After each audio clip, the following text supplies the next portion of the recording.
আমার প্রিয় ক্লাস 10 মাধ্যমিকের ছাত্রছাত্রীরা, তোমাদের মাধ্যমিকের খুবই গুরুত্বপূর্ণ একটি বিষয় হলো ভূগোল। আজ আমি তোমাদের কাছে নিয়ে এসেছি টেস্ট পরীক্ষার প্রশ্নপত্র। তোমরা এই প্রশ্নপত্রগুলি দেখো। এই প্রশ্নপত্রই কিন্তু তোমাদের আসবে না, কিন্তু এখান থেকে অনেক প্রশ্নই তোমরা কমন পেতে পারো এবং তোমাদের টেস্ট পরীক্ষার পরে এই প্রশ্নপত্রগুলি তোমরা সময় ধরে অতি অবশ্যই কিন্তু পরীক্ষা দিও। যতক্ষণ না তোমাদের টেস্ট পেপার বেরোচ্ছে, তারপরে তোমাদের টেস্ট পেপার বেরোলে সেইগুলো তোমরা কিন্তু প্রতিদিনই এক একটি বিষয় কিন্তু পরীক্ষা দিও। তাহলে এতে তোমাদের হাতের স্পিড অনেক বাড়বে এবং কোনখানটা তোমার এখনও রেডি করতে হবে, কোন টপিক্সটা তোমাকে এখনও পড়তে হবে, সেইটা তোমরা বুঝতে পারবে। তোমরা স্টাডি ফর এডুকেশন চ্যানেলে গেলেই কিন্তু এর আগে আমি তোমাদের বাংলা, ভৌত বিজ্ঞান, জীবনে বিজ্ঞান, ইতিহাসে দিয়ে দিয়েছি। আজ ভূগোল দিচ্ছি এবং এরপরে তোমাদের অঙ্কের প্রশ্নপত্র দেবো। এছাড়া কয়েকটি ভিডিও ডিপি আমি দিয়ে দেবো এই ভিডিও শেষে এন্ড স্ক্রিনে। এইভাবে আমি তোমাদের ভিডিও দিতেই থাকবো, তোমরা লক্ষ্য রেখো। তুমি চ্যানেলে নতুন হলে চ্যানেলটি সাবস্ক্রাইবের সঙ্গে বেল আইকনটা প্রেস করে দিয়ে স্টাডি ফর এডুকেশনের বন্ধু হয়ে যেও। তাহলে এসো আমরা দেখে নিই প্রথম স্কুলে প্রশ্নপত্র। বিভাগ কয়ে একের দাগে তোমাদের মোট 14টি এমসিকিউ থাকবে। 1.1-এর প্রশ্ন, বহির্জাত শক্তি নয় এমন একটি শক্তি হলো সমুদ্র তরঙ্গ। ভারত মহাসাগরের একটি উষ্ণ স্রোতের উদাহরণ হলো মৌসুমী স্রোত। নদীতে বান ডাকা হয় ভরা কোটালের সময়। বর্জ্য ব্যবস্থাপনা পদ্ধতিগুলি হলো বর্জ্যের পুনর্ব্যবহার। দক্ষিণ ভারতের সর্বোচ্চ শৃঙ্গটি হলো আনাইমুদি।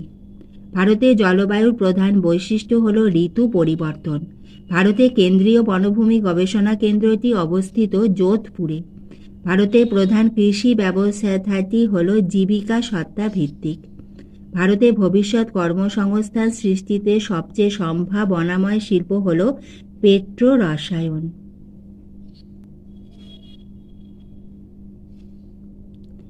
এরপরে বিভাগ ক্ষয়তে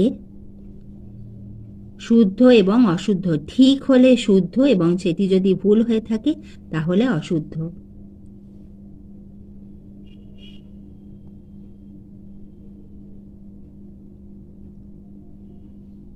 তোমরা দেখছো প্রথম একটি স্কুলের ভূগোলের প্রশ্নপত্র।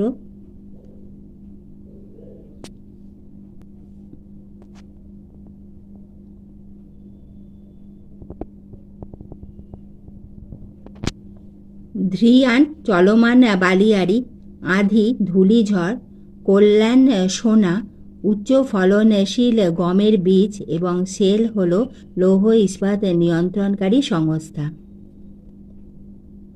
এবং এখান থেকে তোমরা এসএকিউ এর উত্তরও পেয়ে যাবে। উচ্চ ফলনশীল গমের বীজ কি বা একটি নাম লেখো, সেখানে তোমরা লিখবে কল্যাণ সোনা।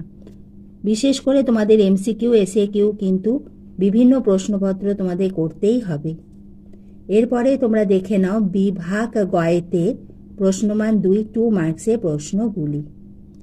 আমাদের ভূগোলের আরেকটি খুবই গুরুত্বপূর্ণ বিষয় হলো ম্যাপ পয়েন্টিং এবং তার সঙ্গে তোমাদের আঁকা প্র্যাকটিস করতে হবে। তোমাদের জীবন বিজ্ঞানে যেমন আঁকা প্র্যাকটিস করতে হবে, ভূগোলেও কিন্তু আঁকা প্র্যাকটিস করতে হবে। তোমরা যখন 2 মার্কসের উত্তরও লিখবে সেখানেও যদি পাশে এঁকে দাও খুবই ভালো হয়।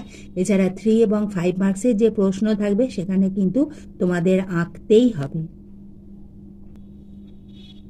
তোমরা ভূগোলে এবং জীবন বিজ্ঞানে তোমাদের যে থিওরিটা সেটা লিখলে এবং পাশে বইয়ে যেভাবে আঁকা থাকে সেইভাবে সেই টপিক্সের ওপরটা তোমরা যদি এঁকে দাও, খুব সুন্দর না হলেও যদি বিষয়টা বুঝিয়ে দাও, পেন্সিল দিয়ে এঁকে একটি বক্স করে দিলে, কি আঁকলে সেটা তোমরা মার্ক করে দিলে, চিহ্নিতকরণ করে দিলে, তাহলে কিন্তু উত্তরের মান খুব উন্নত হবে এবং পরীক্ষক তোমার প্রতি যে ইমপ্রেশন সেটা খুব ভালো পড়বে, ভালো নম্বর পাবে।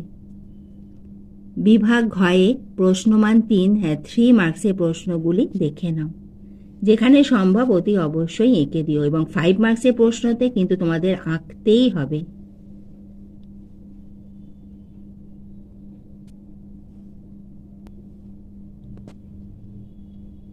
এবার দেখে নাও প্রশ্নমান 5 মার্কসের প্রশ্নগুলি।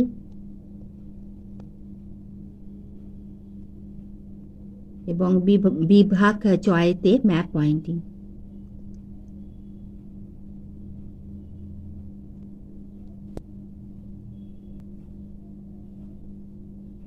এবার এসো আমরা দেখে নিই দ্বিতীয় আরেকটি স্কুলের প্রশ্নপত্র।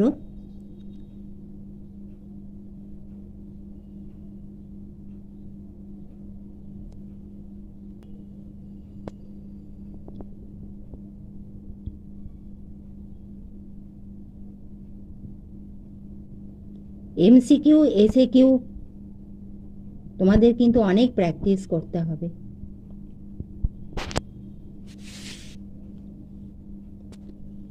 বিভাগ খ প্রশ্নমান 1-এর এসএকিউ।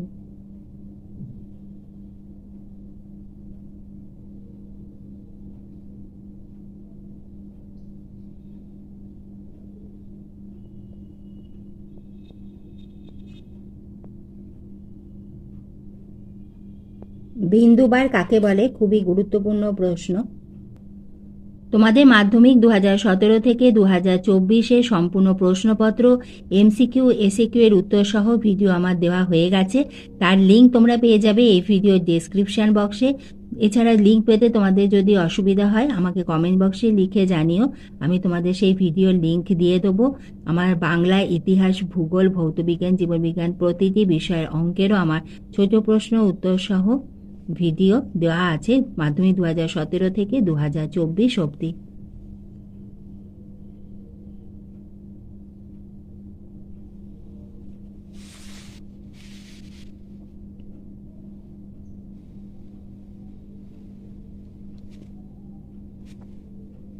বিভাগ ঘয়েতে 3 মার্কসের প্রশ্ন।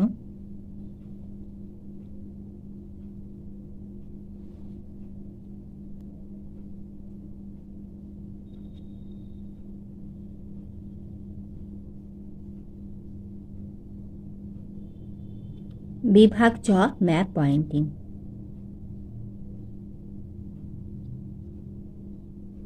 এগুলো প্রত্যেকটি ইম্পর্টেন্ট ম্যাপ পয়েন্টিং। তোমরা দেখে নাও তৃতীয় আরেকটি স্কুলের প্রশ্নপত্র। আমি তোমাদের বিভিন্ন স্কুলের প্রশ্নপত্র এই কারণেই দেখাচ্ছি, এখানে যদি কোনো প্রশ্ন তোমার মনে হয় যে এটি তোমার জানা নেই, তাহলে তুমি অতি অবশ্যই, বা পড়া নেই সেটা তোমরা রেডি করে নাও। কোনো উত্তর যদি অসুবিধা হয় আমাকে কমেন্ট বক্সে লিখে জানিও, আমি তার উত্তর তোমাদের লিখিয়ে দেব।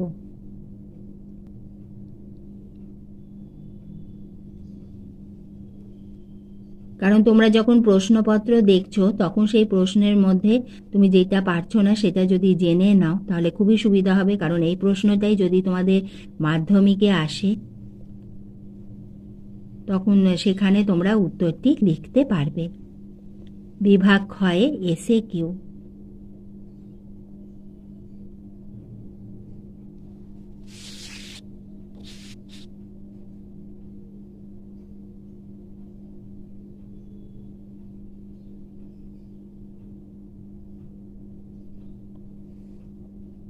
ভিক্টোরিয়া জলপ্রপাত দেখা যায় জামবেশী নদী, গোদাবরী নদীর উপনদী হুগলি নদী, বানডাকা দেখা যায় পেনগঙ্গা নদী, বরদৌছিলা। ইহা সঠিক উত্তর হলো অসম।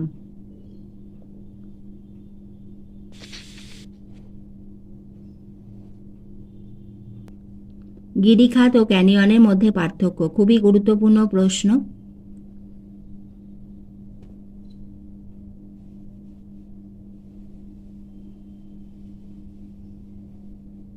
5 মার্কসের প্রশ্নে তোমাদের কিন্তু আঁকতেই হবে। তোমাদের মনে হতে পারে যে আমাদের ভারত থেকে যখন প্রশ্ন, যেমন কিন্তু যেখানে ধরো তোমাদের এখানে রয়েছে পশ্চিম ভারতে কার্পাস বয়ন শিল্পের কেন্দ্রীয় ভবনের কারণগুলি আলোচনা করো, সেখানে ভারতের ম্যাপটা তোমরা প্রথমে এঁকে দিলে মানচিত্রের আউটলাইনটা করে, সেখানে পশ্চিম ভারতে যে কার্পাস বয়ন শিল্প কয়েকটি তোমরা সেখানে ম্যাপ পয়েন্টিংয়ে দেখিয়ে দিলে। উত্তর ভারত এবং দক্ষিণ ভারতের নদ নদীর ক্ষেত্রে তোমাদের ভারতের ম্যাপটা এঁকে দেবে এবং উত্তর ভারতের কয়েকটি নদী এবং দক্ষিণ ভারতের কয়েকটি নদী চিহ্নিত করে দেবে। উত্তর ভারতের ও দক্ষিণ ভারতের নদ নদী পার্থক্যতে তোমরা ভারতের ম্যাপটি এঁকে দিয়ে সেখানে উত্তর ভারতের কয়েকটি নদী এবং দক্ষিণ ভারতের কয়েকটি নদী তোমরা চিহ্নিতকরণও করে দিতে পারো, একটি কি দুটি, এবং সেখানে তোমাদের নাম লিখে দিলে এটা কোন নদ নদী। বিভাগ চয়েতে তোমরা দেখে নাও ম্যাপ পয়েন্টিং। আজ আমি তোমাদের কয়েকটি প্রশ্নপত্র দিলাম ভূগোলের, এরপরে তোমাদের আমি আরও এইভাবে প্রশ্নপত্র দিতে থাকবো, তোমরা লক্ষ্য রেখো।